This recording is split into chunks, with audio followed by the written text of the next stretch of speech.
ایسے کتابیں آگے جوڑی ہیں. یہ بخاری شریف ہے میرے پاس، اور جس سے میں صرف حوالہ دینے لگا ہوں چند ضروری باتیں. قرآن پاک کی کچھ چیزیں میں نے ابتدا میں جو آیات تلاوت کر لی ہیں.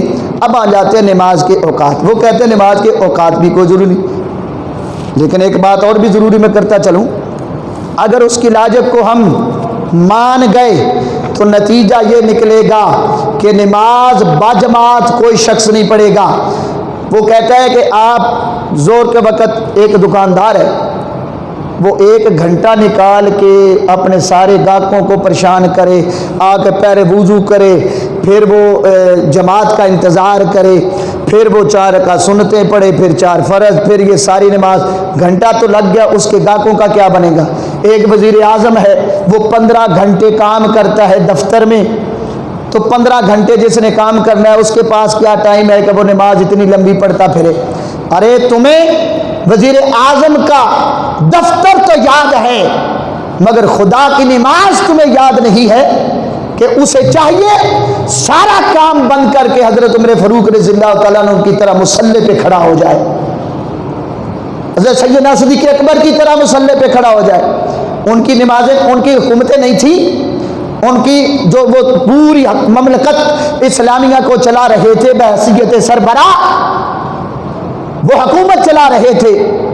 ان کے پاس وزیر اعظم کا عہدہ بھی تھا، صدر کا بھی تھا، وہ جج بھی تھے، اتنے سارے عہدے ان کے پاس تھے. اس کے باوجود وہ باجماعت نماز بھی پڑھاتے تھے. انہیں کیسے وقت مل گیا؟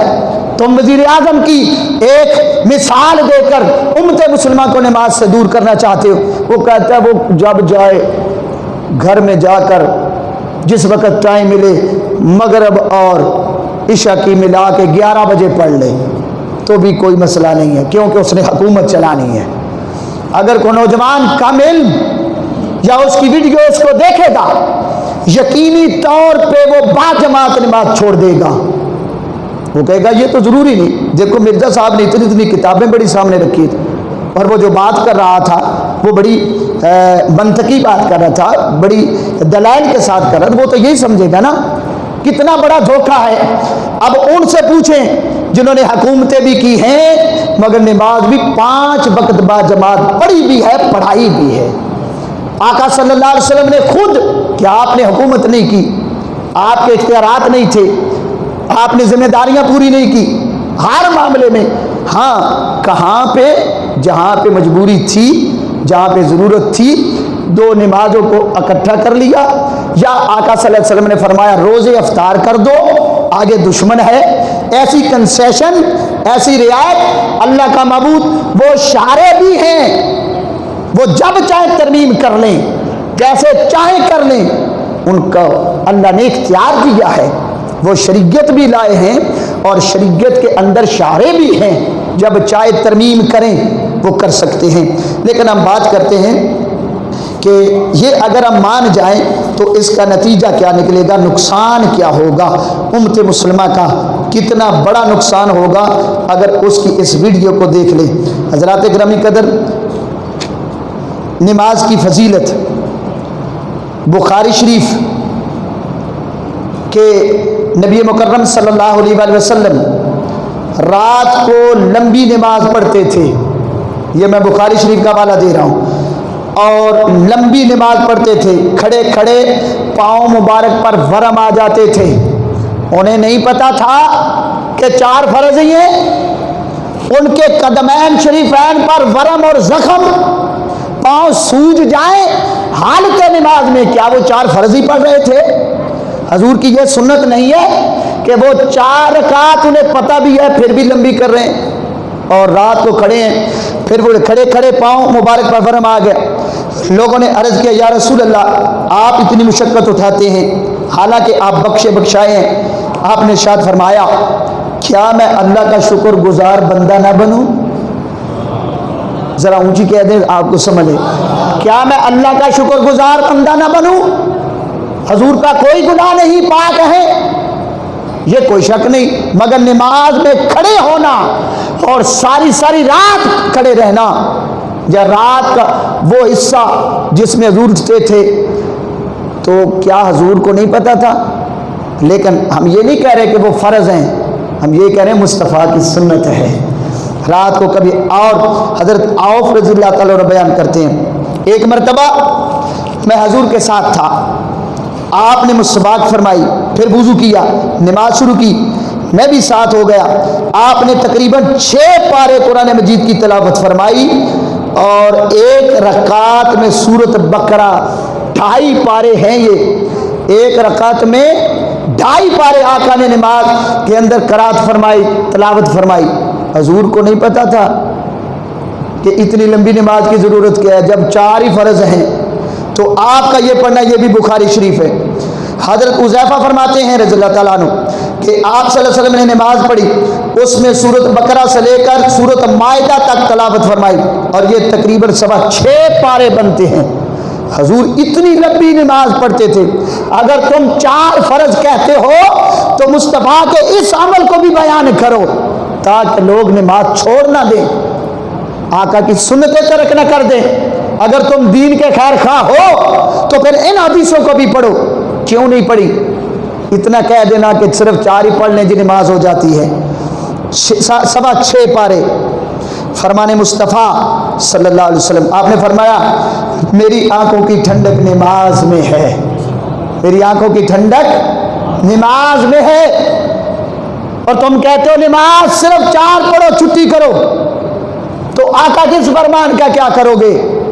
حضور فرما رہے ہیں میری آنکھوں کی ٹھنڈک۔ ارے ایک حضور کے صحابی خادم حضرت ربیعہ رضی اللہ تعالیٰ عنہ حضور کو صبح کے وقت یعنی تہجد کی نماز کے لیے وضو کرواتے تھے، پانی لاتے تھے، سردی ہوتی تو گرم کرتے، آقا کی خدمت کرتے، یہ بھی بخاری شریف۔ تو حضور نے ارشاد فرمایا یا ربیعہ تو سل، ربیعہ مانگو۔ حضور خوش تھے، آپ نے اس کی خدمت کو قبول فرمایا۔ آقا کا دل خوش ہوا کہ میرا غلام کس طرح رات کو اٹھتا ہے اور میری خدمت کرتا ہے۔ آقا نے فرمایا مانگ لو، جو کچھ مانگنا ہے مانگ لو۔ تو انہوں نے عرض کی یا رسول اللہ میں آپ کو جنت کے اندر آپ کو مانگتا ہوں، مرافقت کا فی الجنہ، میں جنت کے اندر آپ کی رفاقت چاہتا ہوں۔ تو آقا صلی اللہ علیہ وسلم نے یہ نہیں فرمایا، اور فرمایا کہ اور کچھ؟ کہنے یا رسول اللہ یہی کافی ہے۔ فرمایا پھر نمازوں سے میری مدد کرو، مطلب یہ کہ 4 فرض پر نہ رہنا، اگر اس پر غور کریں تو پھر سجدے کرو، مطلب یہ کہ اکثر نماز پڑھا کرو۔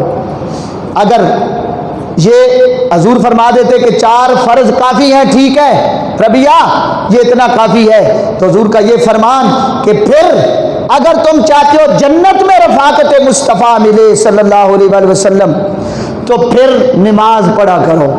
پھر کیا کیا کرو؟ کیا وہ 4 فرض نہیں پڑھتے تھے؟ بھئی کیا وہ نماز کی چھٹی کرتے تھے؟ صلی اللہ علیہ وسلم نے فرمایا سجدے کیا کرو، وہ تو نماز پڑھتے تھے، وہ تو پابند تھے، وہ تو آقا کے پیچھے کھڑے ہوتے تھے۔ پھر کہنا کہ پھر سجدے کرو، اس سے مراد نفلی نماز ہے۔ پھر سنیے، حضرت ابن زبیر رضی اللہ تعالیٰ عنہ نے حضرت سیدنا صدیق اکبر رضی اللہ عنہ سے نماز سیکھی۔ انہوں نے نبی مکرم صلی اللہ علیہ وسلم سے، یعنی جس طرح حضور نماز پڑھتے تھے اسی طرح سیدنا صدیق اکبر پڑھتے رضی اللہ تعالیٰ عنہ، اور اسی طرح عبداللہ بن زبیر رضی اللہ تعالیٰ عنہما ثابت کہتے ہیں کہ عبداللہ بن زبیر رضی اللہ تعالیٰ عنہما کی نماز ایسی ہوتی تھی کہ گویا لکڑی ایک جگہ گاڑ دی گئی ہو۔ اور ایک اور شخص بیان کرتا ہے کہ حضرت عبداللہ بن زبیر کا سجدہ اتنا لمبا ہوتا تھا کہ چڑیاں آپ کی کمر مبارک پر بیٹھ جاتی تھی، بعض دفعہ اتنا سجدہ لمبا کرتے کہ صبح ہو جایا کرتی تھی۔ کیا انہیں نہیں پتا تھا کہ 4 ہی فرض ہیں؟ یہ صحابی رسول نہیں ہیں، انہیں خبر نہیں ہے، صحابی کے بیٹے نہیں ہیں، انہیں خبر نہیں ہے کہ نماز جو ساری رات نہیں پڑھنی 4 ہی پڑھنے ہیں، انہیں خبر نہ تھی، یہ کیا کر رہے ہیں؟ پھر حضرات اکرامی قدر آئیے دوسرے رخ کی طرف چلتے ہیں کہ ٹائم ختم ہو رہا ہے۔ وہ ہے کہ نماز اکٹھی کر لو، زور رین پڑھو تو مغربین پڑھ لو، بس یہی کچھ کافی ہے۔ کچھ لوگوں نے عمل شروع کر دیا، اللہ ان کو ہدایت عطا فرمائے۔ زور اور عصر کو ملا لو، کوئی ضروری نہیں ہے کہ بندہ جماعت کے ساتھ نماز پڑھے، زور اور عصر کٹھی پڑھ لو، مگر زور کو تھوڑا لیٹ کر لو اور عصر کو تھوڑا جلدی کر لو، دونوں کٹھی کر کے پڑھ لو، دو نمازوں کی۔ مغرب کو تھوڑا لیٹ کر لو، عشاء کو جلدی کر لو، اس کو مغربین کہتے ہیں، اور جو یہ دو نمازیں کٹھی کر لو یہ بھی ٹھیک ہے۔ تو سنیے، حضرت ابو سعید خدری، یہ بخاری شریف اور یہ کتاب مواقیت الصلاۃ، نماز کے اوقات، ظہر کے متعلق حدیثیں کافی ساری ہیں، میں ریلیونٹ دے رہا ہوں، صفحہ 271 ہے، اور یہ حدیث نمبر 508 ہے اس باب کی۔ ابو سعید خدری رضی اللہ تعالیٰ عنہ روایت کرتے ہیں، ظہر کی نماز جو آقا نے ارشاد فرمایا، حضور نے ارشاد فرمایا کہ ٹھنڈے وقت میں پڑھو کیونکہ گرمی کی شدت جہنم کے جوش سے ہوتی ہے۔